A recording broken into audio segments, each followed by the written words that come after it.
가지고 왔고요. 오늘은 11절부터 23절까지 보시면 전체적으로 저희들이 이해할 수 있을 것 같습니다. 우리에게는요 양심이 있어요. 근데 그냥 양심이 아니고요. 성경에 보니까 양심은 두 개가 있다 이렇게 이야기하는 것 같아요. 하나는 선한 양심이라 하고요.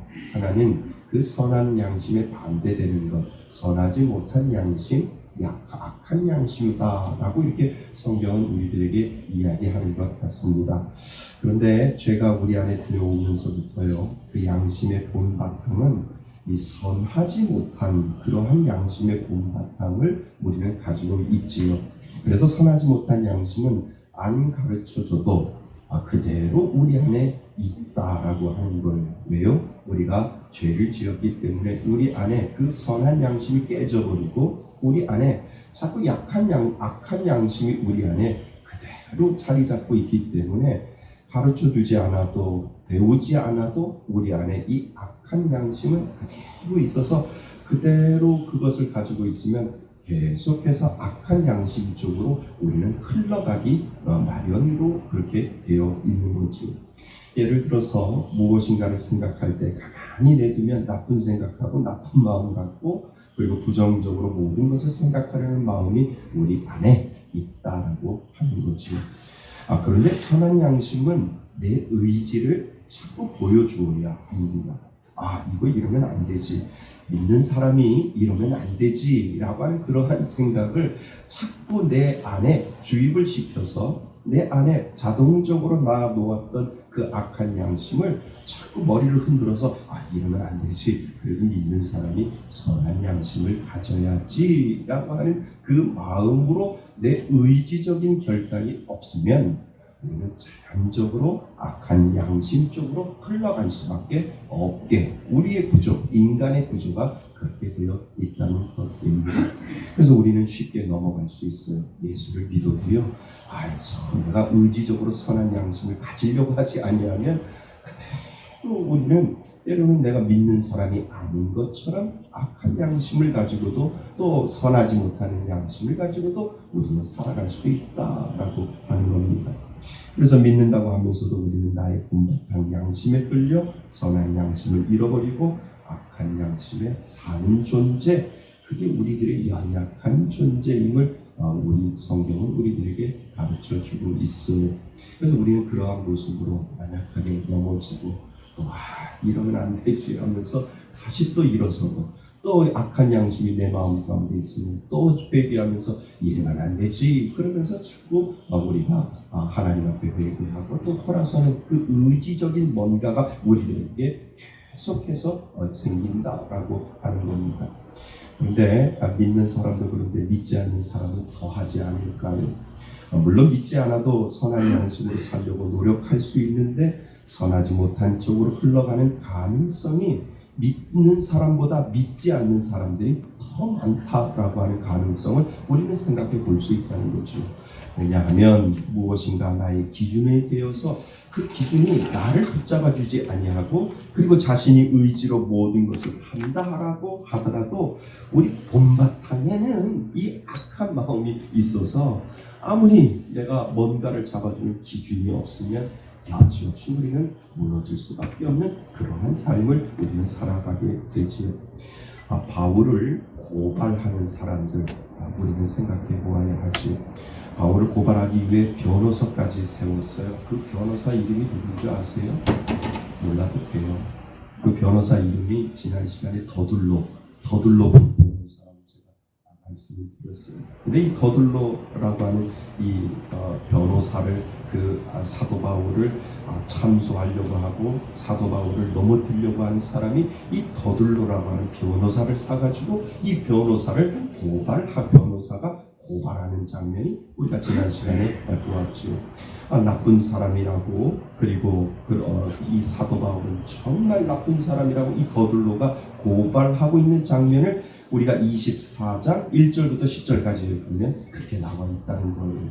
그러니까 사도 바울은 나쁜 사람입니다. 사도 바울은 정말 나쁜 사람입니다. 그런데 이 사람이 선한 양심으로 그런 것이 아니라 돈을 받고 했으니까 어떻게 하면 사도 바울을 참소를 시키고 그리고 사도 바울을 고발하는 사람들을 이기게 할까라고 하는 것에 목적을 가지고 있었다라고 하는 거죠. 그러니까 이 더들로는요, 선한 양심, 나쁜 양심, 악한 양심 전혀 그거하고 상관이 없이 사도 바울이 잘했던 못했던 상관없이 그냥 내가 변호사 수임을 받았기 때문에 그 돈의 가치를 하기 위해서 사도 바울을 어떻게 하면 고발을 잘해서 그를 넘어뜨릴까가 그가 하는 목적이다라고 하는 겁니다. 그러니까 그 고발 내용이 그거 아닙니까? 이 사도 바울은요, 온 세계에 있는 유대인들을 선동하여 문제를 일으킨 사람입니다. 이렇게 이야기도 하고, 그리고 뭐라고 그럽니까? 우리가 지난 시간에 이 사람은요, 나사렛이라고 하는 이 동네의 이단의 두목입니다 라고 이야기를 했어요. 기억나세요? 안 나죠?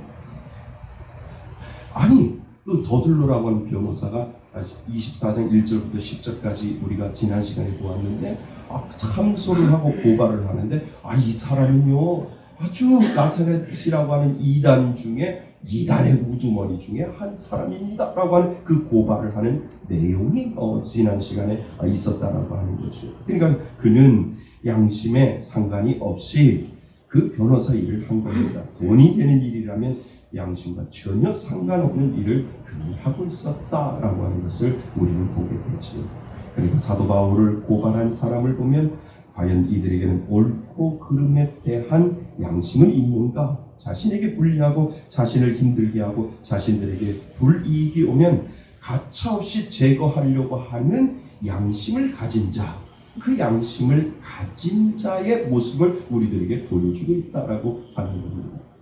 그런데 성경에서만 그럴까요? 우리도 그렇지 않을까요? 우리도 때로는 우리가 정말 예수 그리스도를 믿으니까 그나마 선한 양심을 보이려고 하지, 정말 내가 예수를 믿지 않으면 내 안에 이익 때문에 선한 양심을 쫓아간 불이익을 당하면 그래도 그 불이익 때문에 선한 양심을 쫓아갈까? 아니에요. 우리도 여전히 선한 양심을 쫓아가는 것이 아니라 나의 이익을 쫓아가기 때문에 그 선한 양심이 때로는 그 사람에게 나쁘게 보인다 할지라도 내가 이익을 본다라고 한다면 선한 양심 쪽으로 쫓아가는 것이 아니라 악한 양심 쪽으로 우리는 쫓아가게 되어 있다는 것. 그러니까 오늘 성경의 그 더들로라고 하는 변호사를 통해서 너희들이 보라고 이야기를 하는 거죠. 그러니까 선한 양심, 악한 양심 그런 것 상관없이 나에게 이익이 되는 쪽으로 너희들도 그렇게 흘러갈 수밖에 없다라고 하는 것을 우리들의 본 모습, 인간의 본 모습을 지금 보여주고 있다라고 하는 겁니다. 그런데 성경에서는 사도 바울의 모습을 오늘 이제 우리가 읽은 11절부터 이 사도 바울의 모습을 우리는 발견해 볼 수가 있습니다. 오늘 사도 바울은요, 법정에 11절부터 법정에 서서 자신의 변론하는 이야기가 나옵니다. 그러니까 베렉스라고 하는 이 총독 앞에서 베렉스 총독이 사도 바울에게 야 사도 바울 너 붙잡혀 왔는데 말이다, 너도 한번 변론을 해봐. 이 더들로라고 하는 변호사가 사람들이 변호사를 사서 지금 너의 나쁜 이야기를 하고 있는데 너도 한번 변론 좀 해봐 라고 하면서 이 14절 우리가 읽었던 이 11절부터 시작해서 이제 사도 바울이 변호를 하는 부분의 내용이 11절부터 시작되고 있다라고 하는 거죠. 그런데 이 사도 바울을 법정에 세워놓고 이 변호사 더들로는 바울을 인신공격을 했던 부분들이 지난 시간에 나옵니다. 그러니까 아까 말씀드렸던 것처럼 이단이라도 이야기를 하고 많은 사람들을 선동하고 그래서 저 사람은 정말 죽여야 됩니다. 정말 나쁜 놈입니다. 라고 더들로는 이 사도 바울에게 인신공격, 상대방을 인신공격까지 하면서도 넘어뜨리려고 하는 모습, 그러니까 우리들의 모습, 인간의 천연적인 인간의 모습을 이 더들로라고 하는 변호사를 통해서 우리들에게 보여주고 있었다라고 하는 거죠. 그런데 이 바울의 변론을 보면 참 대단한 부분을 오늘 우리는 찾아볼 수 있다는 겁니다. 바울은 이 악한 양심을 가지고 있는 변호사 더들로의 고발 사유에 대해서 아주 조목조목 반박하고 있는 장면이 11절부터 시작되고 있다라고 하는 거죠. 그러니까 변론할 때 아주 조목조목 말하는 것을 우리는 살펴볼 필요가 있습니다. 그래서 사도 바울이 벨렉스 총독에게 이렇게 이야기합니다. 한번 생각해 보세요. 제가요, 예루살렘에 온 지 12일밖에 안 됐어요. 12일밖에 안 됐는데 어떻게 내가 사람들을 붙잡아가지고 선동을 해서 그 사람들한테 내가 이 예수의 교단을 가르쳐주면서 12일 안에 그들이 폭동을 일으킬 수 있도록 제가 만들 수 있는 그러한 권리가 있고 그러한 능력이 있는지요? 저 없어요. 12일밖에 안 됐는데 저는 그러한 능력이 없습니다. 라고 첫 번째 이 반박하는 내용을 이 사도 바울이 베렉스라고 하는 총독 앞에서 이야기를 합니다. 그러니까 제가 보기에는 이 베렉스 총독이 고개를 한번 끄덕, 그거 좀 일리가 있네 라고 했던 것 같습니다. 그리고 저 사도 바울이 또 이야기를 하지요. 제가 어떤 사람을 모아서 선동하고 그 짧은 시간에 어떻게 생당하겠습니까? 라고 이야기를 하고 또 이야기를 조목조목 반복하는데 뭐 정말 확실하게 드러나는 증거가 좀 있으면 저한테 좀 가르쳐 주세요. 제가 저 사람들을 선동을 해서 정말 이단 중에 두목으로서의 역할을 좀 제가 했는지 그 부분에 대한 증거가 좀 있으면 저한테 좀 가르쳐 주세요. 라고 사도 바울이 이 벨렉스 총독 앞에서 이야기하고 있는 것이지요. 그러니까 벨렉스 총독이 그래 가만히 보니까 네가 이단의 두목인데 누군가를 이렇게 해하고 누군가의 재산을 빼앗고 누군가를 이렇게 해하는 그런 것들이 증거들이 없는데 왜 너네들이 이 사도 바울을 이렇게 참소를 하고 고발을 하는지라고 하는 이 의구심을 이 벨렉스 총독이 또 한 번 이렇게 고개를 끄덕이게 된 거지요. 그러니까 저는 또 이단이라고 이야기하지만 저는 이단이 아니고 그들에게 해를 끼치지 않았습니다 라고 이야기를 하고 또 하나 아주 중요한 것을 지금 사도 바울이 벨렉스 총독에게 이야기를 하는 겁니다. 보세요. 이 유대인들이 믿는 하나님 나도 믿습니다. 유대인 당신네들이 믿는 그 하나님 모세의 율법과 예언자들의 책에 적힌 것을 다 믿는데 저도 그것을 믿어요. 그런데 제가 어떻게 이단이라고 이야기할 수 있습니까? 유대인들이 믿는 그 하나님을 내가 안 믿는다고 부정을 하고 내가 그 하나님은 나쁜 사람이라고 이야기한다면 그렇다면 저도 이단 아니겠습니까? 그런데요, 저는 어릴 때부터 유대인으로 자랐고 어릴 때부터 하나님 교육을 받았고 어릴 때부터 율법 교육을 받았거든요. 그러니까 저는 이단이 아니고 하나님을 믿는 사람 중에 한 사람입니다. 그래서 저는 선동하지 않았습니다 라고 하는 그 반박을 지금 사도 바울은 벨렉스 총독 앞에서 지금 하고 있다라고 하는 거지. 그러니까 바울은 이렇게 조목조목 말하면서 상대방에게 인신 공격을 하지 않고 자기가 보고 느끼고 자기가 했던 그 사실 그대로만 지금 벨렉스 총독 앞에서 이야기하고 있는 장면이 지금 나오고 있다라고 하는 거죠. 그러니까 벨렉스 총독 앞에서 이 더들로라고 하는 이 변호사는 어떻게 하면 저 사도 바울을 죽일 수가 아첨 비슷하게 당신은 멋있는 사람입니다. 당신이 얼마나 일을 업무하시는데 얼마나 바쁩니까?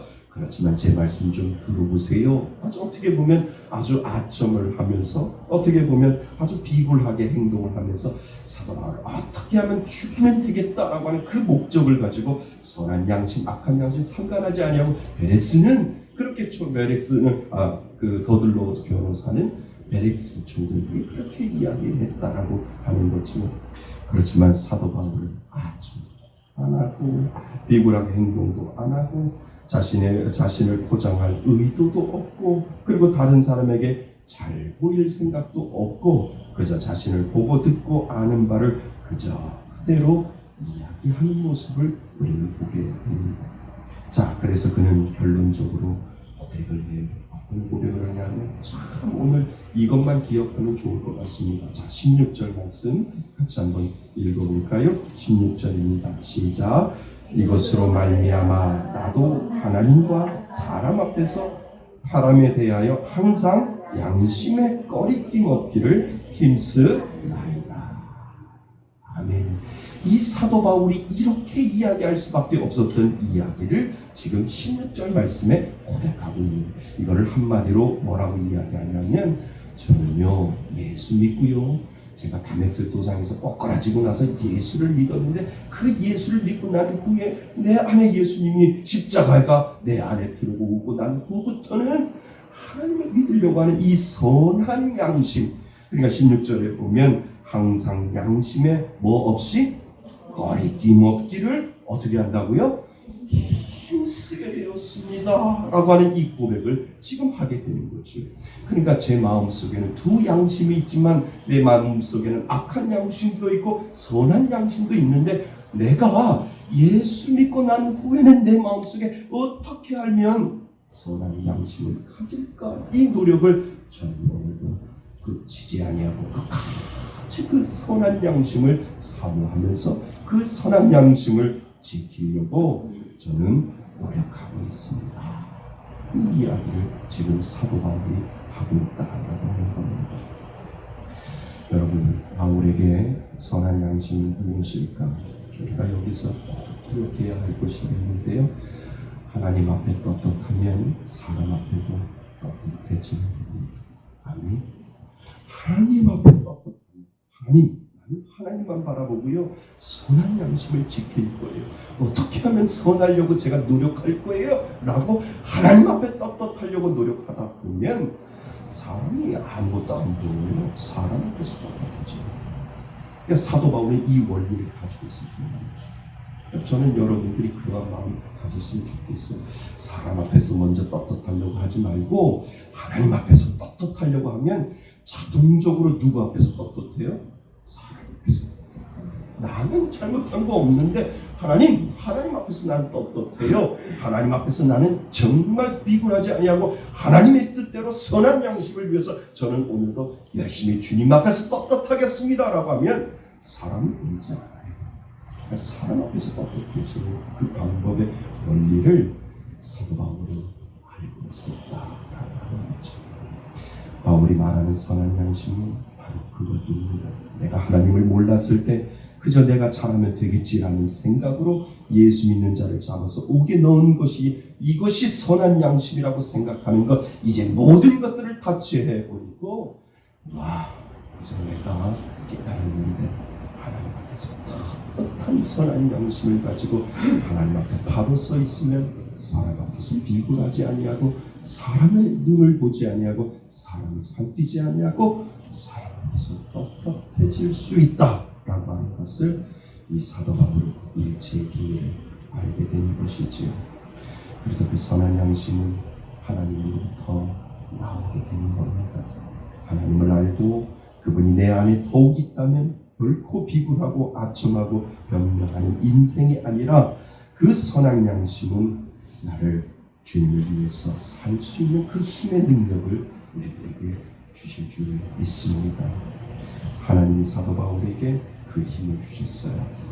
하나님이 그 사도 바울에게 그 힘에게 누구에게도 없는 그 힘을, 그 선한 양심의 힘을 사도 바울에게 주셨을 때 하나님 그 사도 바울에게 놀라운 은혜를 보여주게 되는 것을 우리는 보게 됩니다. 자, 23절을 읽어보면 그 은혜가 하나님이 사도 바울에게 주는 은혜를 우리는 찾아볼 수가 있어요. 자, 23절입니다. 시작. 백부장에게 명하여 바울을 지키되 자유를 주고 그의 친구들이 그를 돌보아 주는 것을 금하지 말라 하니라. 아멘. 여러분, 이거는 사도 바울이 똑똑해서 그랬을까요? 아니에요. 사도 바울이 똑똑한 거 아니에요. 사도 바울이 하나님 앞에서 떳떳하고 선한 양심을 보일 때, 사람 앞에서도 떳떳하고 선한 양심을 보일 때 그 안에 하나님의 은혜가 찾아오고 있다는 거죠. 그러니까 벨릭스 총독이 그 이야기를 듣고 나서 야, 네 말이 맞네, 네 말이 맞구나 라고 하는 그 말 속에서 그에게 지금 은혜를 지금 주고 있는 장면이 오늘 23절 말씀에 나와 있는 거지요. 그러니까 뭐라고 이야기해요? 백부장에게 지시를 내리지요. 그래서 뭐라고 이야기합니까? 바울을 뭐 하라고요? 잘 지키되, 뭐를 주고? 자유를 주고 더 놀라운 것은 뭐예요? 친구들이 그를 돌보아 주는 것을 뭐 하지 말라고요?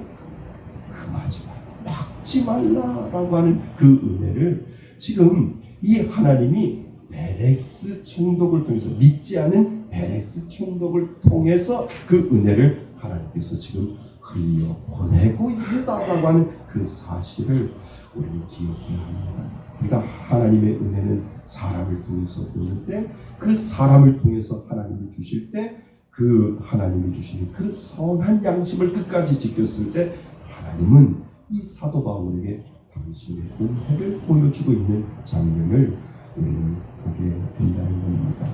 이것이 어려운 가운데 임하시는 하나님의 능력인 줄 믿습니다. 이것이 하나님이 함께 하시면 은혜고요, 이것이 은혜 가운데서 보여지는 하나님의 놀라운 역사가 그곳에서 나타나게 되는 줄 믿습니다. 그래서요, 사도 바울에게 하나님의 은혜는 이렇게 찾아옵니다. 사도 바울에게 하나님의 은혜는 우리가 알지 못하는 방법으로 찾아오는, 그러니까 하나님 앞에 떳떳한 선한 양심을 통해서 세상 사람들 앞에서 떳떳하면 하나님은 이 예수를 믿지 아니하는 사람들까지도 이용하여서 그 사도 바울, 죄인의 신분 가운데 있는 사도 바울에게 자유를 주고 사도 바울에게 편안하게 만날 수 있는 그 은혜를 하나님 분명히 주신다라고 하는 거죠. 사랑하는 성도 여러분, 선한 양심 정말 하나님 때문에 지킬 수 있기를 바랍니다. 하나님 때문에 내가 오늘도 바로 서겠다라고 고백하면 하나님 놀라운 역사를 그 가운데 저와 여러분들에게 보여주실 줄 믿습니다. 하나님은 지금도 우리에게 은혜 주신다고 약속하셨어요. 주를 위한 선한 양심으로 비굴하지 말고, 그리고 타협하지 말고, 그리고 끝까지 하면 내가 도와줄게, 내가 은혜 줄 테니 너도 그렇게 살아봐. 그렇게 살면 내가 사도 바울에게 주었던 그 은혜, 정말 사도 바울이 경험하지 못했던 그 자유함의 기쁨과 그 은혜를 너희들에게도 오늘 주겠다. 하나님께서 오늘 이 말씀을 통해서 저와 여러분들에게 약속해 주신 줄 믿습니다. 교회도 선한 양심을 지키며 하나님 앞에 떳떳하면 사람 앞에도 떳떳할 수 있고요. 나도, 여러분도 내가 하나님 앞에 떳떳하게 선한 양심을 지키려고 하면 하나님은 사람 앞에서도 떳떳하게 만들어주시고, 그것을 통해서 우리가 가지고 있는 문제까지도 해결해 주시는 분, 그분이 바로 저와 여러분들의 하나님이신 줄 믿습니다. 제 친구 중에 방글라데시 친구가 하나 있어요. 그 친구 이름이 조슈아인데요. 한국에 와서 신학대학의 석사 박사 과정을 밟고 있었죠. 그때 제가 만났던 시절이요. 그래서 석사 박사가 다 끝나면 어떻게 할까 제 나름대로 좀 궁금했었어요. 그래서 졸업을 하면 다시 너희 나라로 돌아갈 거냐라고 이렇게 물어보았지요. 그랬더니 아주 대답을 편안하게 해요. 나는 돌아갈 거예요. 이렇게 이야기를 해요. 그래서 대부분 한국에 나오면 돌아가지 않고 여기서 직업을 찾거나 한국에 있는 방글라데시 노동자들을 모아놓고 교회를 하려고 하는데 왜 너는 굳이 돌아가려고 하니? 라고 제가 그렇게 물어봤죠. 그랬더니 솔직한 마음을 이야기해요. 사실 나도 한국이 좋아. 나도 여기 좀 있고 싶은 그 유혹이 있는데 생활 형편이 방글라데시보다 이곳이 더 좋고 살기 편하고 여기 우리 애들이 둘이나 있어서 애들이 하나가 있어서 여기 같이 눌러 있었으면 참 좋겠어 라고 하는 그 마음의 유혹이 내 마음 가운데 있었다라고 하는 거죠. 더욱이 이 방글라데시에 있는 부모님들이 절대 돌아오지 마. 절대 공부 끝나면 그냥 한국에 눌러 있어. 절대 들어오지 마. 여기는 목회가 안 돼. 여기는 이슬람이 90%가 이슬람이기 때문에 네가 아무리 목회해봐도 소용이 없고 어떻게 하면 잡혀갈 수도 있으니까 부모님이 들어오는 것을 반대했다는 이야기를 해요. 그러니까 목회도 안 되고 그러니까 한국에 머물러 있어. 목회 안 해도 좋으니까 한국에 그냥 저 집 닦기라도 하고 한국에 머물러 있으라고 부모님이 들어오지 말라고 그렇게 막고 있었고, 그래서 너 그 마음이 어땠니? 아니야, 나는 한국에서 공부하러 왔지. 그리고 내 마음속에 정말 하나님이 이 방글라데시를 사랑할 수 있고 이 방글라데시를 위해서 하나님이 그 은혜를 나에게 주셨으니까 내가 배운 것 가지고 다시 내 나라에 가서 복음을 전하고 그 복음 가운데 하나님의 은혜를 나는 선한 양심을 주신 그 하나님을 나는 믿기 때문에 하나님은 나를 실망치 않게 하실 거야. 내가 힘들고 어렵다 할지라도 담대하게 하나님을 전할 거야. 이렇게 저한테 이야기를 하고 5년 전인가 가족을 데리고 다 마치고 방글라데시로 돌아갔어요. 그러니까 저는 좀 잊고 살았지. 근데 얼마 전에 페이스북에서 저에게 사진을 보내주셨어요. 그런데 사람들이 교회에 얼마나 많이 있는지 교회에 사람들이 아주 꽉 차 있었던 거예요. 그리고 본인은 그 앞에서 기도를 하고 그 앞에서 설교를 하고 저 교회가 우리 80년대 이 조용기 목사님이 막 이제 그 교회 부흥하면서 막 천막교회를부터 시작해가지고 막 부흥해가지고 사람들이 막 때로 몰려오는 것처럼 그 사진을 저한테 보여주셨어요. 그러면서 저한테 I will try best way. 나는 열심히 하고 있어. 주를 위해서 열심히 하고 있어. 라고 저한테 그렇게 그 글을 저한테 보내주었죠. 참 대단하다. 참 하나님 그 친구를 보면서 제가 하나님 참 멋있다. 하나님 참 근사하다. 하나님 만세. 제가 그렇게 그 친구의 그 사진을 보면서 너무 감사했었습니다. 그러니까 그 친구 목사님이 그런 이야기를 합니다. 그때 내가 편한 것에 타협하고 주를 위해 선택하는 선택이 아니라 나를 위해서 선택했다면 나는 결코 이러한 은혜를 경험하지 못했습니다. 이렇게 얘기합니다. 그래서 제가 네가 나보다 낫다라고 하는 그러한 이야기를 제가 그 친구에게 이야기해 주었습니다. 자기는 너무 좋더라고요. 영혼이 죽은 영혼들이 변화되는 그것을 보면서 하나님의 주시는 그 은혜를 선택하고 그 선한 양심을 쫓아서 비록 보이는 것이 힘들고 어렵다 할지라도 하나님 그것을 선택하여 내가 그것을 위해서 끝까지 밀어붙일 때 하나님은 사람을 두려워하지 않게 하시고 그것을 통해서 인해 주시는 하나님, 내가 경험하지 못하는 기쁨, 내가 경험하지 못하는 평안, 내가 경험하지 못하는 놀라운 역사를 하나님께서 나에게 보여주시니 저는 감사합니다. 너무 행복합니다. 라고 하는 그 고백을 그 친구가 저에게 해서 저는 참 많은 은혜를 받았습니다.